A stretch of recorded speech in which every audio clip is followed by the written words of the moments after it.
नमस्कार दोस्तों, मैं मोहित स्वागत करता हूं आपके अपने चैनल पर। और लगातार जो हरियाणा की राजनीति की बात की जाए तो बहुत सी पार्टियां हैं जो मैदान में उतर रही हैं और लगातार रैलियों का जो दौर चला हुआ है। और 2024 में जो इलेक्शन की जो तैयारियां हैं उसके लिए सभी पार्टियों ने कमर कस ली है। तो हमारे साथ हैं राजनीतिक सलाहकार भी हैं और काफी जो राजनीति पर पकड़ है उनकी एक अच्छी पकड़ है। तो वो हमारे साथ है प्रद्युम्न जोशीला जी।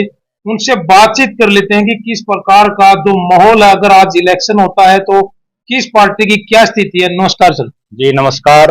सबसे पहले तो आपका स्वागत है हमारे चैनल पर। बहुत बहुत धन्यवाद और आपके सभी दर्शकों को मेरी तरफ से नमस्कार, राम राम।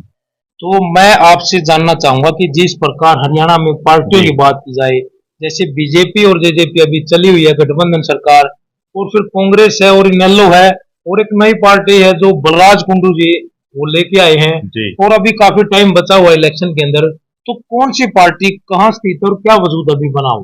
देखो, फिलहाल हरियाणा में जो 2024 में विधानसभा का चुनाव होना है उसका काउंटडाउन शुरू हो चुका है। क्योंकि अभी राजस्थान में आचार संहिता, राजस्थान, मध्य प्रदेश, छत्तीसगढ़, तेलंगाना और जो मिजोरम में चुनाव होना है वहां आचार संहिता लग गई है। और इसके तुरंत बाद जो है लगभग फरवरी के आसपास लोकसभा की भी आचार संहिता लग जाएगी। तो हरियाणा प्रदेश में आज के दिन तमाम जिन लोगों को चुनाव लड़ना है या जिन राजनीतिक दलों को सीरियसली चुनाव लड़ना है अगला, वो सब मैदान में आ चुके हैं।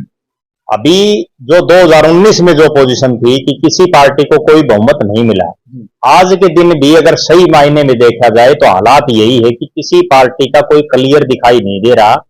सभी जो बड़े बड़े नेता हैं हरियाणा प्रदेश के, जो लगभग हर 5 या 10 साल में दल बदलते रहते हैं और वही लोग सत्ता सरकार लाने का काम करते हैं, वो 3 दिसंबर के बाद ही कोई फैसला लेंगे कि उन्हें किस पार्टी में जाना है। क्योंकि उन 5 राज्यों में बीजेपी की क्या हालात रहती है, उन 5 राज्यों में कांग्रेस की क्या हालात रहती है, उनमें जो अन्य जो क्षेत्रीय दल है उनकी क्या हालात रहती है, उस पर ही पूरे हरियाणा प्रदेश की राजनीति घूमेगी।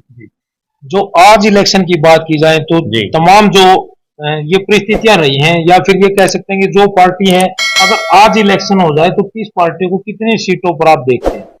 देखो, वैसे तो अभी कहना बड़ा मुश्किल है क्योंकि 1 साल पड़ा है, बीच में अभी राजस्थान का चुनाव है, उसके बाद नगर निगमों के संभावित चुनाव है। लेकिन मुझे नहीं लगता कि हरियाणा सरकार उन चुनावों को अभी कराएगी, वो लोकसभा के बाद ही होंगे। और लोकसभा का चुनाव आना है, उसके बाद ये सही मायने में तो तब पता चलेगा। लेकिन आज के दिन जो हालात है वो प्रदेश में किसी पार्टी का कोई बहुमत आता हुआ दिखाई नहीं दे रहा।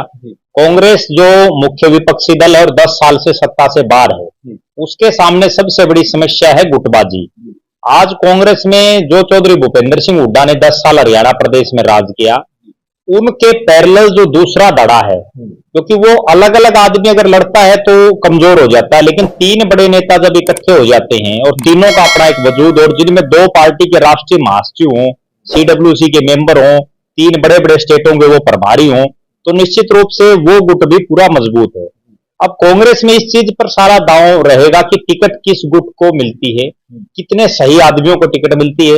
पिछली बार मैं आपको बताना चाहूंगा दर्शकों को भी, कांग्रेस ने बहुत से ऐसे लोगों की टिकट काट दी जो जिताऊ कैंडिडेट थे, जिसकी वजह से वो सत्ता में नहीं आ पाए। और टिकट कटने का सबसे बड़ा कारण क्या था, वो ये था, अब मान लो हिसार में कुलदीप बिश्नोई की चल गई, अगर हम बात करें अम्बाड़ा में जो है कुमारी शैलजा की चल गई, भिवानी में किरण चौधरी की चल गई, रोहतक, सोनीपत, झज्जर, पानीपत उस इलाके में भूपेंद्र सिंह हुड्डा की चली, और जो कैथल का एरिया है वहां रणदीप सिंह सुरजेवाला को चली। उन्होंने सबने अपने अपने चहेतों को टिकट दिलाई, ना कि किसी जिताऊ कैंडिडेट को। एक बड़ी अजीब बात मैं आपको बताऊं, पिछली बार हरियाणा प्रदेश में एक विधानसभा क्षेत्र ऐसा भी था जहां अपने एक चहेते को टिकट दिलाने के चक्कर में कांग्रेस को मात्र 3000 वोट मिले। 3000 वोट तो अगर कोई आदमी इंडिपेंडेंट फार्म भर दे और वोट मांगने नहीं जाए तो भी कई बार गलती से लोग वोट बटन दबा देते हैं। और उसके बाद बहुत से विधानसभा क्षेत्र ऐसे थे जहां 5000, 7000, 8000, 10000 वोट मिले। कांग्रेस के सामने तो सबसे बड़ी समस्या ये है। बीजेपी का जहां तक सवाल है, बीजेपी और जेजेपी पिछले 4 साल से हरियाणा प्रदेश में सत्ता में है। अभी जो 26 अक्टूबर है, इसको जो है उनके 9 साल पूरे हो जाएंगे मनोहर लाल खट्टर साहब के। बीजेपी और जेजेपी के सामने सबसे बड़ी समस्या क्या है कि जो किसान वर्ग है, चाहे वो जाति की बात नहीं कर रहा मैं, जो किसान वर्ग है उसमें चाहे जाट हो, सैनी हो, गुज्जर हो, अहीर हो, कोई भी हो, वो तमाम बीजेपी से नाखुश हैं। उसके कई कारण हैं। एक तो किसान आंदोलन देश में बड़ा लंबा चला, जिसने नरेंद्र मोदी को झुकाने का काम किया। दूसरा, जो फसलों के भाव हैं आज लगातार पिटते जा रहे हैं, लोगों को समय पर बीज नहीं मिलता, समय पर खाद नहीं मिल रहा, जिससे किसान वर्ग दुखी है। दूसरा, बीजेपी और जेजेपी के सामने एक सबसे बड़ी समस्या ये है कि अगला चुनाव अगर वो समझौते में लड़ते हैं तो 8-10 ऐसे नेता हैं दोनों पार्टियों के जिनमें से एक की टिकट कटना निश्चित है। वो चाहे उचाना हो, चाहे नारनौंद हो, चाहे आपका टुहाना हो, चाहे आपका नरवाना हो, या हम कह सकते हैं गुला चीका है। ये तमाम वो क्षेत्र शाहबाद है जहां एक दोनों पार्टियों के बड़े नेता हैं मैदान में, और टिकट एक को मिलेगी। तो लिहाजा मुझे नहीं लगता कि विधानसभा चुनाव तक ये समझौता चल पाएगा। दूसरा, बीजेपी के सामने अगर एक चीज और मैं विशेष बताऊं, पिछले 9 साल तक मनोहर लाल खट्टर के सामने बोलने वाला बीजेपी में कोई नेता नहीं था। लेकिन अब पिछले 1 महीने से चाहे बादली के जो पूर्व विधायक ओम प्रकाश धनखड़ हैं बीजेपी के प्रदेश अध्यक्ष, वो भी कह रहे हैं कि मुझे बगड़ी वाली कलम में लेके दूंगा, यानी मुख्यमंत्री की तरफ उनका इशारा है। अभी 2-3 दिन पहले पंडित रामविलास शर्मा जो प्रदेश के बड़े कद्दावर नेता हैं, उन्होंने भी ये कहा कि ब्राह्मण उप मुख्यमंत्री नहीं अगला मुख्यमंत्री हो सकता है। इसके अलावा कैप्टन अभिमन्यु ने भी कल परसों में एक बड़ा जो है शक्ति प्रदर्शन करने का काम किया। तो अब बीजेपी में भी बहुत से नेता हैं जो मुख्यमंत्री की कुर्सी की तरफ अब जो है आंखें लगाए हुए हैं। तो लिहाजा 10 साल के लगातार राज के बाद, क्योंकि बीजेपी ने कोई ऐसा इतना बड़ा कोई काम नहीं किया जिसके बलबूते पर वो चुनाव लड़ सके। तीसरी एक जो सबसे बड़ी बात है, जिस बात से पूरा हरियाणा प्रदेश बड़ा नाराज है और बीजेपी से नाखुश है, अगर बीजेपी की हार होती है तो उसमें सबसे बड़ा रोल रहेगा फैमिली आईडी और प्रॉपर्टी आईडी का। क्योंकि फैमिली आईडी से हर आदमी परेशान है, एकदम इनकम बढ़ जाती है उससे, लोगों की किसी का बीपीएल कार्ड कट रहा है, किसी की गैस की सब्सिडी कम हो रही है, किसी की बुढ़ापा पेंशन कट रही है। और इसी तरह से शहरों में रहने वाले लोगों की प्रॉपर्टी आईडी से हर रोज उनको नगर निगम नगर परिषद के कार्यालयों में चक्कर काटने पड़ रहे हैं। ये 2 बड़ी वो चीजें हैं जो मनोहर लाल खट्टर साहब को ले बैठेंगे। बीजेपी की बात की जाए तो काफी बड़े बड़े धुरंधर नेता थे जो पिछले इलेक्शनों में ये कह सकते हैं जनता ने उनको धूल चटाने का काम किया था। क्या बीजेपी उन पर दोबारा दाव खेल सकती है? देखो, पिछली बार की जो मनोहर की कैबिनेट थी उसमें सिर्फ 2 मंत्री रिपीट हुए, एक अनिल विज जीते, एक डॉक्टर बनवारी लाल जीते, खुद मुख्यमंत्री मनोहर लाल जीते। आज मेरा निजी रूप से ये मानना है कि इस बार भी हालात बदलने वाले नहीं है। जो मनोहर लाल की कैबिनेट है उसके अधिकतर मंत्री हारेंगे, सिर्फ 2-3 मंत्रियों को छोड़ करके और खुद मनोहर लाल जी को छोड़ करके। उसके पीछे का कारण सबसे बड़ा ये है कि एक तो दर्शकों को भी और आपको भी ये समझना चाहिए कि मंत्री एक हल्के का नहीं होता, वो बल्कि पूरे हरियाणा प्रदेश का है। मनोहर लाल के पहले टर्म में भी वही बनी, बहुत से ऐसे मंत्री थे जो अपने हल्के से बाहर नहीं गए। आज भी प्रदेश की कैबिनेट के बहुत से ऐसे मंत्री हैं जो अपने हल्के और अपने इलाके के अलावा कहीं उन्होंने पूरे हरियाणा से कोई लेना देना नहीं है। उनका ऐसा लग रहा है कि वो तो सिर्फ एक विधानसभा के मंत्री हैं। और फिलहाल जो आज के दिन के हालात है, सरकार के सबसे बड़े जो मंत्री हैं, जो कैबिनेट के मंत्री हैं, उनमें से अधिकतर चुनाव हारेंगे। इसके अलावा भी बीजेपी के जो बड़े नेता हैं, चाहे वो ओम प्रकाश धनखड़ हो, चाहे रामविलास शर्मा हो, चाहे कैप्टन अभिमन्यु हो, चाहे सुभाष बराड़ा हो, या कोई और जितने भी हैं, उनमें से कोई भी सेफ जोन में आज के दिन नहीं है। उसका कारण क्या है कि लोगों के, हरियाणा की जनता और हरियाणा का मतदाता राजनीति में सबसे ज्यादा दिलचस्पी लेता है। उसका कारण ये है कि हम दिल्ली को 3 तरफ से घेर रहे हैं और दिल्ली से देश की राजनीति चलती है। हरियाणा का हर वोटर अपने आप में दूसरे जो राज्य हैं उनके जो कार्यकर्ता होते हैं उस कार्यकर्ता की हैसियत रखता है। और जब उनके काम नहीं हो रहे, जो जायज काम है, तो निश्चित रूप से वो जब वोट डालेंगे तो निश्चित रूप से वो नेगेटिव वोटिंग करेंगे। और उसी का खामियाजा पिछली बार मनोहर कैबिनेट के तमाम बड़े चेहरे आ रहे, नए लोग जीत जाएंगे। बीजेपी के इस बार भी बीजेपी एक और नया दांव खेल सकती है। अभी मैं आपको और बताऊं मोहित जी, अभी राजस्थान की टिकट डिक्लेयर हुई है, मध्य प्रदेश की हुई, छत्तीसगढ़ की हुई है। उस पैटर्न को अगर हम समझें, राजस्थान की पहली सूची में 41 लोगों को टिकट दी है बीजेपी ने, जिनमें से 29 नए चेहरे हैं। इसका मतलब सिर्फ 12 आदमी रिपीट हुए हैं। अगर उसी कैलकुलेशन में हम देखें तो हरियाणा प्रदेश में 90 में से सिर्फ 25 आदमी रिपीट होंगे। अगर 25 या 30 आदमी रिपीट होते हैं बीजेपी के, तो हो सकता है बीजेपी के दोबारा सत्ता में आने के चांसेस हैं। एक बात और मैं बताऊं, विरोध नरेंद्र मोदी का नहीं है, विरोध जो बीजेपी के लोकल रिप्रेजेंटेटिव हैं, चाहे वो सांसद हैं चाहे विधायक हैं, उनका है, क्योंकि उन्होंने लोगों के काम नहीं किए, ना वो लोगों से मिले। इसलिए अगर बीजेपी अपने जो उनके प्रतिनिधि हैं उनकी टिकटें काट के नए चेहरों को लाती है मैदान में, तो ज्यादा फर्क पड़ेगा। तो जेजेपी की बात की जाए, जेजेपी से दुष्यंत चौटाला जी हैं जो मुख्यमंत्री हरियाणा के, और वो लगातार वो सीटों की बात की जाए तो कहीं ना कहीं वो भी ये ख्वाहिश रखते हैं कि मैं मुख्यमंत्री पद तक पहुंच जाऊं। और वो आपको कैसा लगता है कि क्या वजूद है उस पार्टी का और कितना वो सक्रिय है राजनीति के अंदर, और वो ये कह सकते हैं हरियाणा से राजस्थान में भी एंट्री कर रही है, तो उसको कहां देखते हैं? देखो, जेजेपी के जो नेता दुष्यंत चौटाला, उनको मैं किस्मत का धनी कह सकता हूँ, क्योंकि वो तो राजनीति में अभी आने ही नहीं थे। अगर उनके पिताजी को जेल ना होती, उनके पिताजी को जेल हुई और ऐसे हालात बने कि उनको हिसार से इनेलो ने टिकट देकर के चुनावी मैदान में उतारा और वो सबसे युवा एमपी बने। उसके बाद वो प्रदेश के सबसे युवा उप मुख्यमंत्री बने, और उसमें सबसे बड़ी देन जेजेपी की बजाय जो दूसरे दलों के नेता आए उन्हीं से वो उप मुख्यमंत्री बने। क्योंकि जो 10 विधायक जेजेपी के जीते हैं उनमें से 6 विधायक ऐसे हैं जिनकी पृष्ठभूमि दूसरी पार्टियों की रही है, जो दूसरी पार्टियों से एन टाइम पर उनकी टिकट कट गई और उन्होंने जेजेपी ज्वाइन कर लिया। उन लोगों का अपना एक वजूद था, चाहे वो देवेंद्र सिंह बबली है, राम कुमार गौतम है, रामनिवास सुरजाखेड़ा है, उनका खुद का एक वजूद था। उन विधायकों के दम पर वो उप मुख्यमंत्री बन गए। आज जेजेपी की अगर सही मायने में आप हालात देखें तो जेजेपी के 15 के आसपास तो वो नेता हैं जिन्होंने पिछले विधानसभा चुनाव में चुनाव लड़ा था जेजेपी के सिंबल पर, चाबी के निशान पर। वो या तो पार्टी को छोड़ चुके हैं या वो घर बैठ चुके हैं। पार्टी के बड़े बड़े जो नेता थे, कोई राष्ट्रीय कार्यकारिणी का था, कोई प्रदेश का था, वो तमाम बहुत से लोग उनमें से पार्टी छोड़ चुके हैं। आज जेजेपी के हालात प्रदेश में ये है कि खुद दुष्यंत चौटाला का भी ऐसा मुझे लग रहा है कि उनको उचाना के अलावा एक सीट से और चुनाव लड़ना पड़ेगा, तभी उनकी कोई बात नहीं बन सकती है।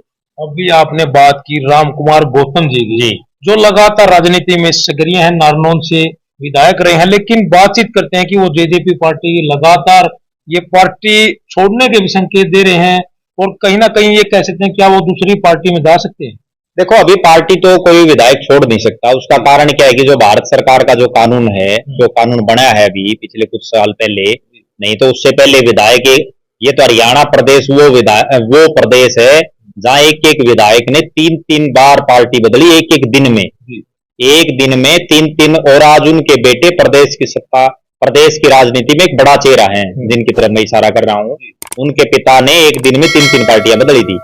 विधायक पार्टी अगर विधायकों के तोड़ फोड़ की जो कंडीशन है वो ना होती तो निश्चित रूप से पहले राम कुमार गौतम नहीं, कई विधायक और पावड़ा बदल चुके थे, और राम कुमार गौतम अभी तो बदल नहीं सकते। लोकसभा चुनाव के बाद ऐसा लग रहा है कि वो जेजेपी में तो देखो वो रहेंगे नहीं, अब वो बीजेपी में जाएंगे या वो कांग्रेस में जाएंगे। और मुझे ऐसा लग रहा है निजी रूप से कि वो कांग्रेस की तरफ रुख करेंगे, क्योंकि जब वो बीजेपी के विधायक थे 2005 के विधानसभा में, वो विधायक दल के नेता थे, उस समय भी उनकी चौधरी भूपेंद्र सिंह हुड्डा के साथ अच्छी बनती थी। और बीजेपी के साथ जाने में उनको सबसे बड़ी समस्या ये है कि वहां कैप्टन अभिमन्यु अपने आप में एक बड़ा चेहरा है, तो हो सकता है वो कांग्रेस की तरफ मुंह करे।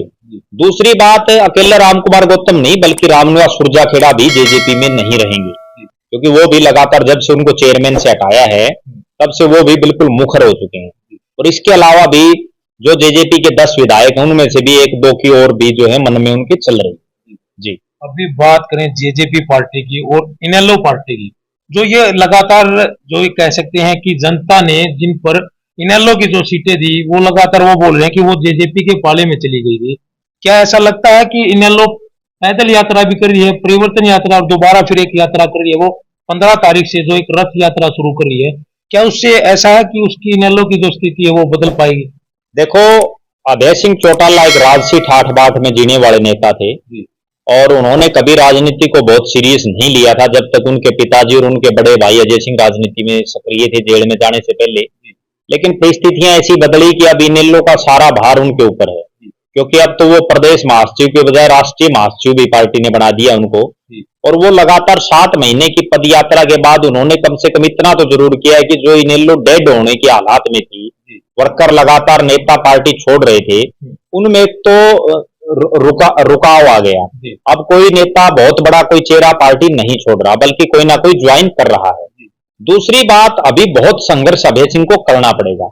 सबसे बड़ी समस्या अभय सिंह के साथ क्या है कि उनकी जो छवि जो बनाई गई है, वो छवि इतनी इस ढंग की उनके विरोधियों ने पेश की है, उसमें उनके परिवार के लोग भी शामिल हैं, आज बेशक वो उनके विरोधी हों, कि उसको सही करने में बहुत लंबा समय उनको लगेगा। मेवात के सबसे बड़े गांव जो सिंगार है, वहां से 24 फरवरी को उन्होंने अपनी पदयात्रा शुरू की।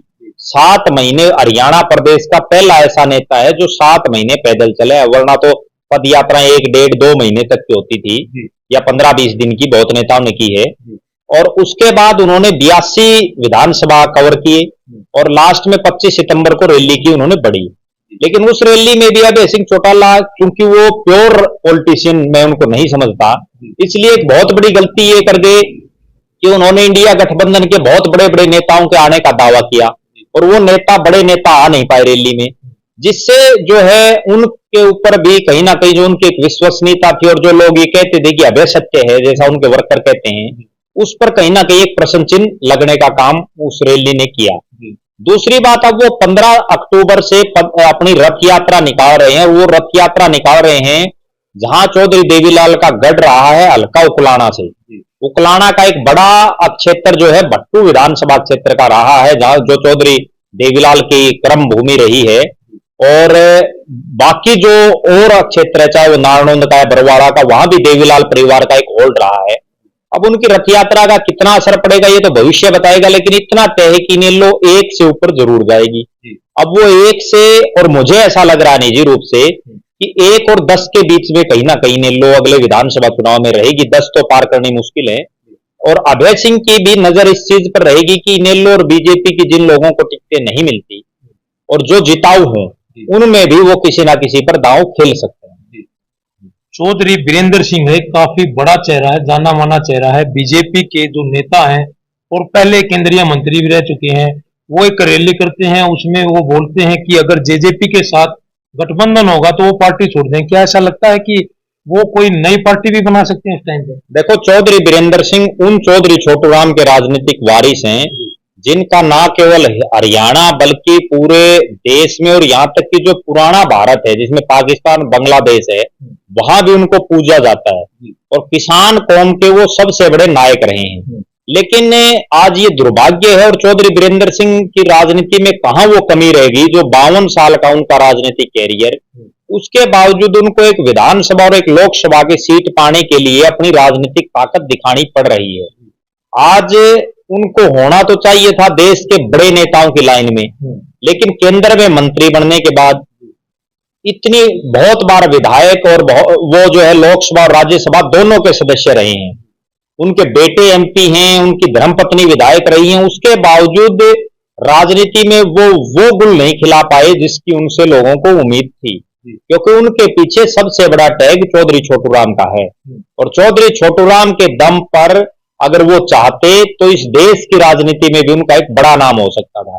कहीं ना कहीं उसमें कमियां रही, और मुझे नहीं लगता कि चौधरी बीरेंद्र सिंह कोई राजनीतिक पार्टी बनाएंगे, क्योंकि अभी चुनाव में, लोकसभा चुनाव में तो मात्र 5-6 महीने का समय बाकी है, विधानसभा चुनाव में 11-12 महीने रह गए, तो इतनी जल्दी पार्टी एस्टेब्लिश करना बड़ा मुश्किल है। हाँ, इतना जरूर है कि वो बीजेपी पर लगातार दबाव बना रहे हैं, और उनका दबाव मुझे नहीं लगता कि लोकसभा चुनाव में तो काम आएगा, क्योंकि लोकसभा चुनाव तक तो जेजेपी के साथ अलायंस रखना बीजेपी की मजबूरी है। हाँ, इतना जरूर है, हिसार की जो लोकसभा सीट है उस पर सबसे पहला और सबसे बड़ा दावा बृजेंद्र सिंह का है, और वो रहेगा, क्योंकि पिछली बार वो लाखों वोटों से उन्होंने दुष्यंत चौटाला को हराया था। और बात की जाए हरियाणा की राजनीति की, एक पार्टी और नया वजूद जो लेकर आई है, हरियाणा जनसेवक पार्टी जी, जिसके ये कह सकते हैं बलराज कुंडू जी जो महम से विधायक रहे हैं, और ये कह सकते हैं निर्दलीय जो विधायक थे, और बीजेपी को समर्थन देने के बाद में दोबारा उन्होंने समर्थन वापस ले लिया, और फिर वो एक नई पार्टी का गठन करते हैं। क्या उसका हरियाणा में लगता है आपको कोई वजूद बनेगा, या फिर कोई कुछ सीटों पर अपना प्रभाव दिखा पाएगी? देखो, हरियाणा मैंने अभी पहले भी बताया राजनीतिक रूप से बड़ा अग्रणी राज्य है, और हरियाणा जब से अलग हुआ तब से यहाँ अलग अलग पार्टियां बढ़ाते रहे नेता, चाहे वो राव बीरेंद्र सिंह हो जो प्रदेश के पूर्व मुख्यमंत्री हैं, राव इंद्रजीत के फादर, उन्होंने भी हरियाणा विशाल पार्टी बनाई।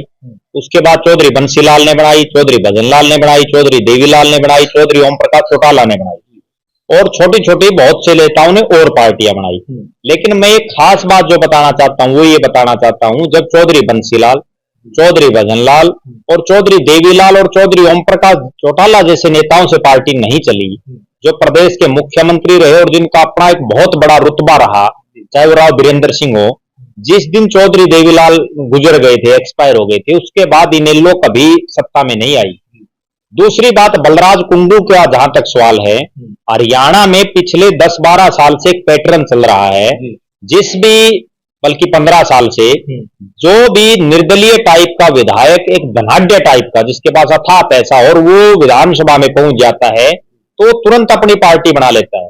उसका उदाहरण चाहे वो गोपाल कांडा हो जो सिरसा से निर्दलीय चुनाव जीते, भूपेंद्र सिंह हुड्डा की सरकार में वो गृह राज्य मंत्री बने और उसके बाद जो है उन्होंने अपनी पार्टी बनाई हरियाणा लोकहित पार्टी।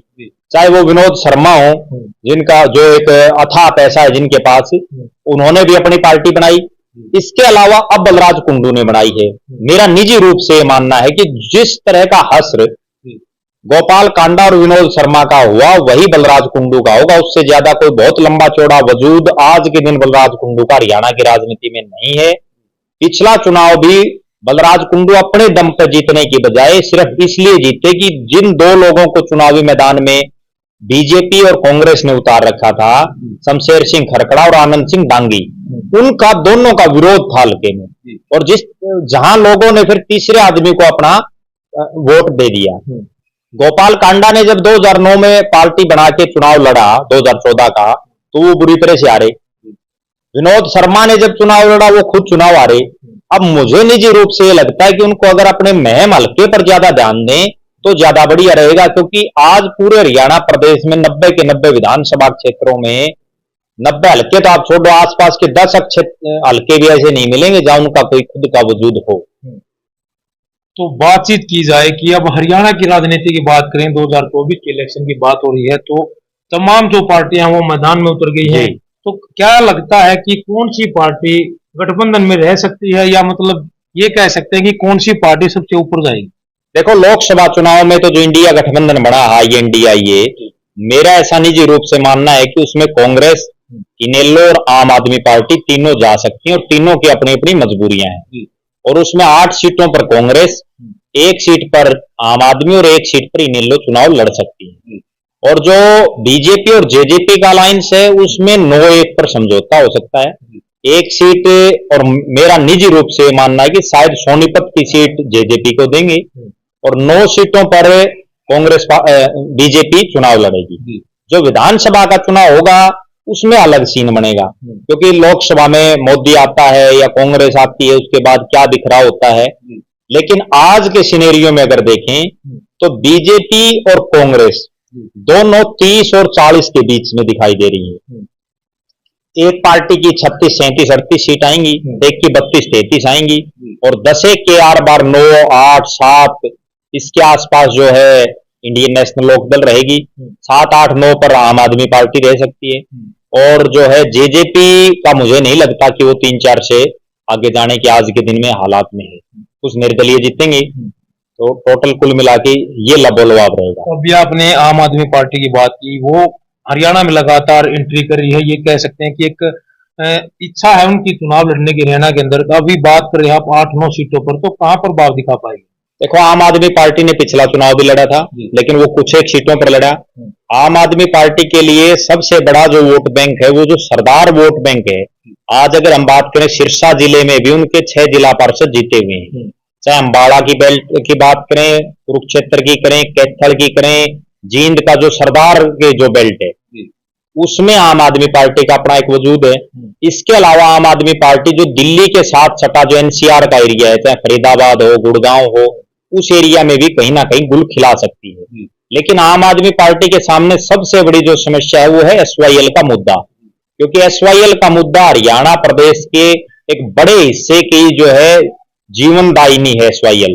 और उस पर जिस तरह के पंजाब के मुख्यमंत्री और आम आदमी पार्टी के नेता भगवंत मान जो बयानबाजी बार बार कर रहे हैं, उससे आम आदमी पार्टी को नुकसान होगा।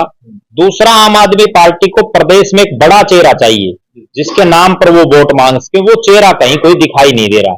या तो खुद अरविंद केजरीवाल को यहाँ मैदान में आना पड़े, वरना जो तीन बड़े चेहरे जो आम आदमी पार्टी के हैं, उन तीन के बस की बात नहीं कि वो प्रदेश में सत्ता के नजदीक आ सके। क्या बीजेपी की बात की जाए, क्या बीजेपी मुख्यमंत्री हैं जो फिलहाल के मनोहर लाल खट्टर जी, क्या उनका चेहरा बदल सकती है? देखो, आज के दिन कोई ऑप्शन नहीं है, वरना तो बीजेपी पहले भी बदल देती। और ऑप्शन इसलिए नहीं है क्योंकि दुष्यंत चौटाला जब तक सरकार में है, इसलिए जाट को तो किसी को मुख्यमंत्री बीजेपी बना नहीं सकती। और गैर जाट के रूप में जो बड़े चेहरे थे, चाहे वो रामविलास शर्मा हो, वो चुनाव हार गए। भूपेंद्र यादव का एक जिक्र चला, लेकिन वो जो है राजस्थान से राज्यसभा के सांसद हैं, मूल रूप से तो वो गुड़गांव के हैं। अनिल विज को भी रिप्लेस नहीं कर सकते। और कोई बड़ा चेहरा आज के दिन विकल्प ना होने की वजह से मुझे ऐसा लग रहा है कि मनोहर लाल जी ही पूरा टेन्योर अपना निकालेंगे। आपका कहना यह है कि हरियाणा की जो बात की जाए तो पूर्ण रूप से अभी तक कोई पार्टी सक्रिय नहीं है जो एक तरफा जीत की ओर अग्रसर हो सके। ये कह सकते हैं कि गठबंधन के कारण ही जो सरकार अभी चली हुई है वो गठबंधन ही रहेगा।